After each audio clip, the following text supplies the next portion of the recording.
Welcome to Rad, a daily reader for Reddit. Like and subscribe for daily Reddit videos. TIFU for not crapping for a month.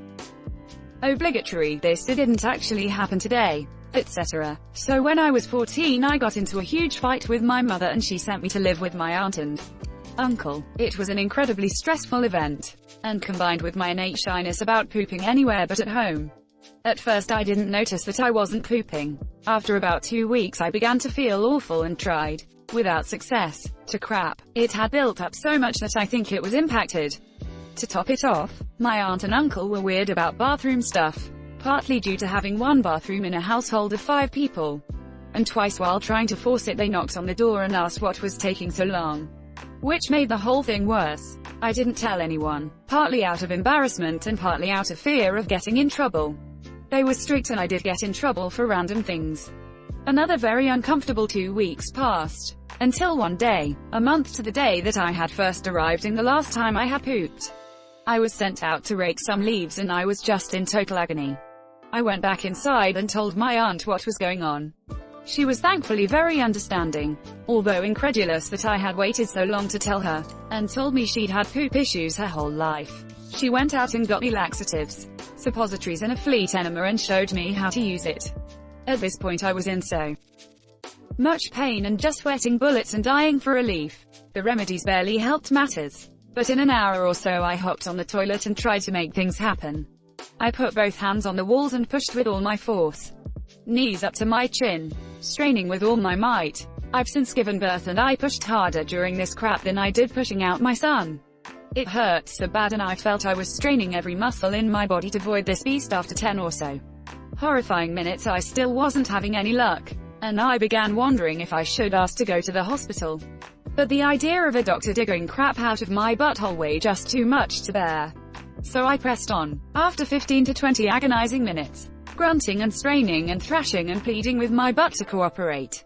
Finally, I heard my first heavy plop. Oh thank God, I cried from the pain and shock and relief. The first foot or so of poop wasn't much easier. It was so hard and dry. I had to twist and strain for a while. But after that it got a bit easier. About 30 minutes in I stood up and looked into the bowl. Have you ever had a crap so large, so complete that it entirely filled the rim of the toilet, halfway up the bowl rising above the water in thick brown and black coils, iced with a significant amount of blood? I have never, and I mean never, seen a pile of human crap like that and hope never to again. I would say about 3 to 4 kilograms of crap, about the size of a large round birthday cake. I flushed once, twice, plunged, and got back on the toilet for round 2. It just kept coming. This part was significantly easier, despite the fact that my butt had torn a little in the process of round 1. Round 2 was about 3/4 of the size of round 1. Finally, the flood stopped, and I gingerly wiped, flushed, cleaned the toilet and emerged from the bathroom a changed person. I ate inside for a few days after, but oh my God, the relief was incredible. I'll never forget that day as long as I live. TL. Doctor. Didn't crap for a month. Had the most painful crap apocalypse ever and lived to tell the tale. Thanks for making me laugh. Out of curiosity, did you weigh yourself after that event? Took me a while to learn how to poop after that event as well. I almost had a repeat and didn't crap again for a week after this, but my auntie was their laxatives in hand. I always weigh myself before and after what I think is gonna be a massive poo. I've lost up to 1 kilogram of poop. Help. I'm American. Is 1 kilogram like 0.621 miles? Or 1 karate gold? Or is it like minus 272.15 Celsius? I feel like I'm this close. If only there were a measurement smaller than inches I could use to show how close I feel. Carrot. Please don't say, your dick. Even if true. It's hurtful. Edit. Secretly sometimes I hope a celebrity reads these comments and pushes air out of their nose, because then I'd be happy we made them laugh for a change. I'm looking at you, Bryan Cranston. Don't think we didn't see you giving plasma. You are a good person. Straining like that could have ruptured you. Never force poop. Yeah, in retrospect, a hospital visit was probably in order. But thankfully I came out unscathed. I didn't even get hemorrhoids from the event. Wouldn't recommend it to anyone though. To top it off, my aunt and uncle were weird about bathroom stuff, partly due to having one bathroom in a household of 5 people. and twice while trying to force it they knocked on the door and asked what was taking so long.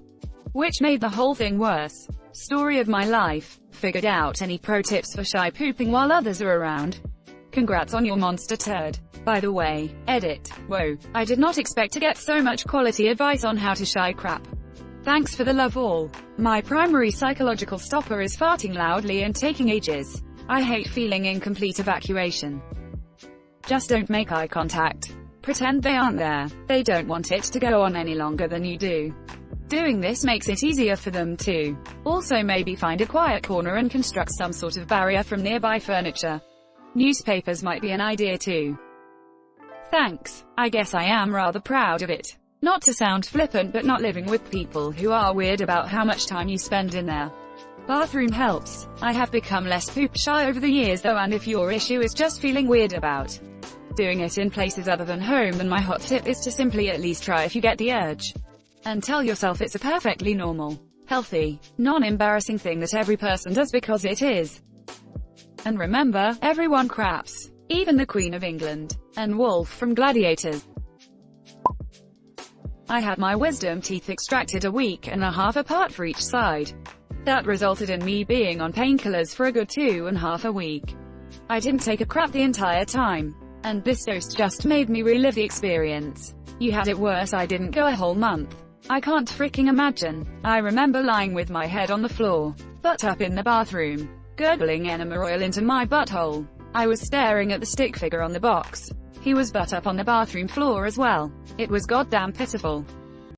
You bonded with an butt up stick figure, just when I thought I'd heard it all.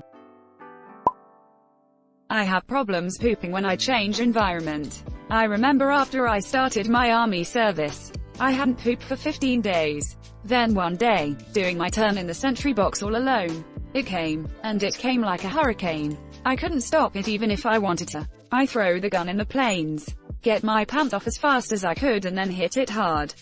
The final result was something that looked like a brown folded snake. I got so much relief after that. But it wasn't over yet. Something was missing and that was toilet paper. So I pulled off my blouse, wiped my butt with it and then threw it in a barrel near the sentry box. After that I put it on fire as the sentry box was far away from buildings in some distanced corner of the camp and I didn't want someone to find that crap after me. I think, 17 years after the event, that maybe that brown snaky thing is still there as a monument of my service in that camp. Sorry for my bad English. Fun fact, if you go without pooping long enough it can build up to the point where it comes out your mouth. I crap you not folks. Fecal vomiting is a thing. Oh my god, seriously? Yep, it doesn't stack up until it pours out your mouth, but rather after significant impaction, or other medical reason for obstruction. The gastric muscles spasm, forcing fecal matter, mostly liquid from the small intestine apparently, backwards and into the stomach. It then causes vomiting. The vomit smells like poop, obviously, giving the patient bad breath and causing significant distress. You have to be extremely sick for fecal vomiting. I think it's fatal, though I could be wrong about that bit. Thanks for watching Rad. Like and subscribe for daily Reddit videos. If you like these videos, check out Rad too.